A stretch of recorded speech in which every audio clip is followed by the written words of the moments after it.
Samantha scoffed at the idea of online dating. Love found through an app? Ridiculous.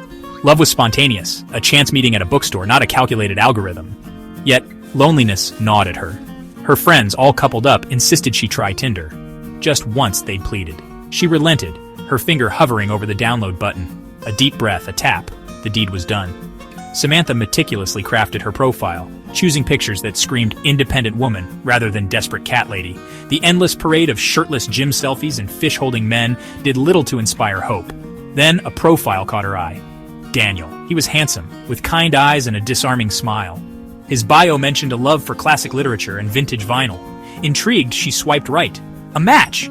Samantha felt a flutter of excitement, quickly tempered by a wave of cynicism. Okay, so he was attractive on paper.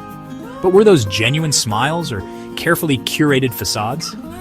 She decided to tread cautiously. Their initial conversations were pleasant enough, filled with the usual getting-to-know-you banter.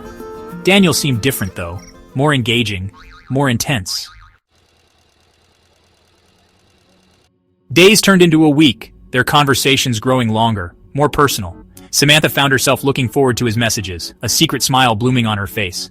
Daniel was witty, intelligent, and surprisingly vulnerable. He shared his dreams, his fears, his longing for connection. Samantha felt a connection too, something deeper than she'd anticipated. One evening, as Samantha was texting Daniel about her day, a strange message popped up. "The red scarf suits you. You should wear it more often." Samantha froze. She was wearing a red scarf. Had she mentioned it to Daniel? She scrolled through their chat history, her heart pounding in her chest.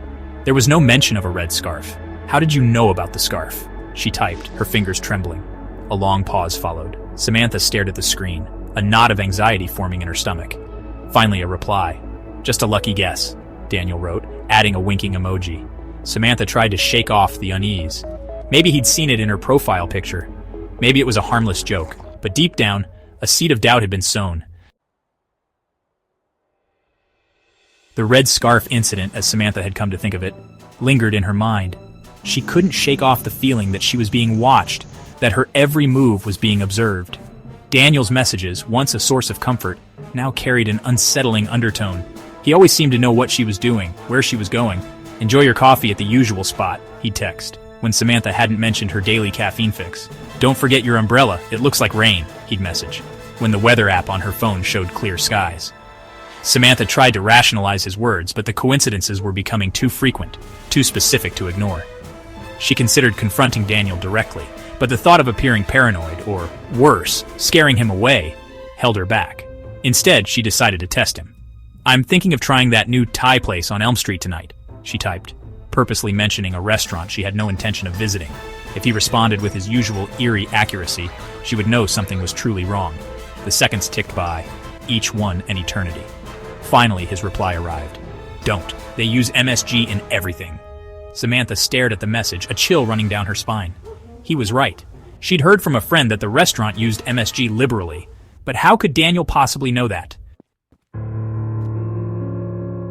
Samantha decided to meet Daniel face to face. It was a risky move, but she needed answers. They agreed to meet at a crowded coffee shop, a neutral ground that offered a sense of safety. As she sat nervously awaiting his arrival, her phone buzzed with a message from him. "Turn around." Slowly, she turned her head. The cafe was packed, a sea of unfamiliar faces.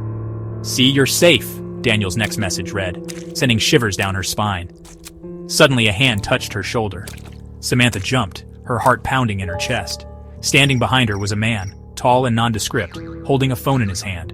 "Samantha?" he asked, his voice a low murmur. He looked nothing like Daniel. Relief washed over Samantha, followed by a surge of anger. "You're not Daniel!" she exclaimed, feeling a mixture of foolishness and relief. The man frowned, confusion clouding his features. "Daniel? No, I'm here about the online ad. You're selling a vintage vinyl collection, right?"